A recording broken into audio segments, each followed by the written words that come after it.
Okay, so when the particle is at rest, that means it's not moving. So that means the velocity is 0. So you're going to see this quite a bit. So let's take the derivative, because you know one derivative is the velocity. So take the derivative of e to the stuff, get e to the stuff times the derivative. All right, so now I'm looking at, I want to set this equal to 0, right? So e to the t cubed minus t squared. Oops, that's e. And then times 3t squared minus 2t. Okay, so I see two terms. I see this and this. So both could equal 0.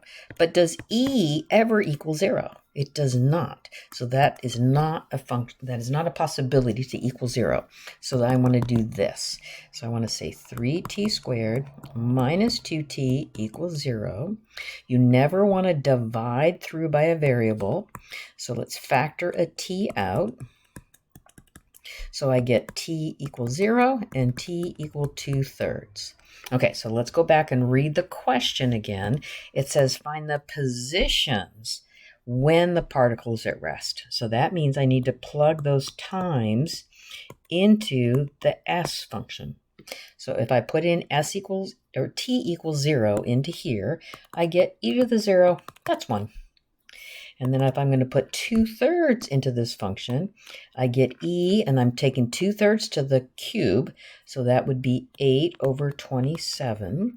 And then I'm going to subtract off 2/3 squared, so that's 4/9. And that's a fine answer. Just leave it like that.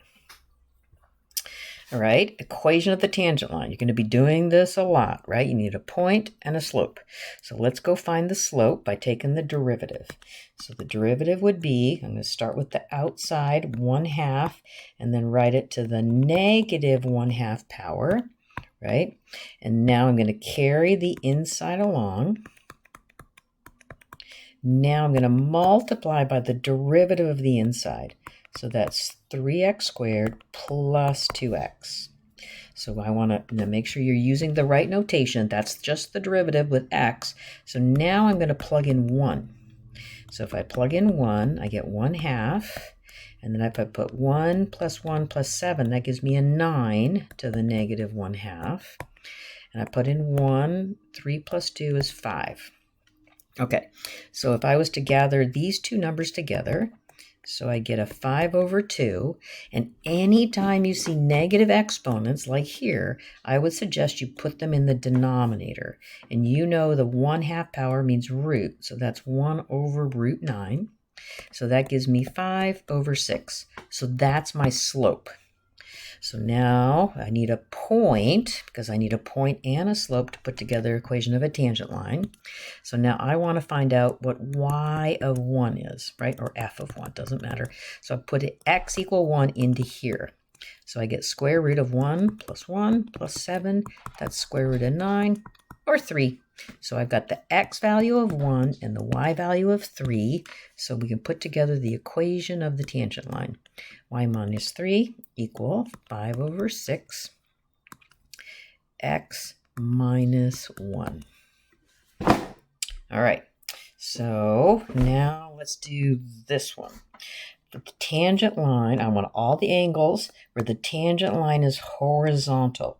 So that means y prime is 0, right? Because slope of the tangent line is 0, means it looks like that, right? Okay, so let's take the derivative. So y prime will be negative sine of 4 theta times the derivative of 4 theta, which is 4. So I want to set this equal to 0. So I'm going to divide both sides by negative 4. So I get that. Now I'm thinking about my unit circle. So when is the sine, what angle does the 4 theta need to equal? So the y value is 0. So here and here.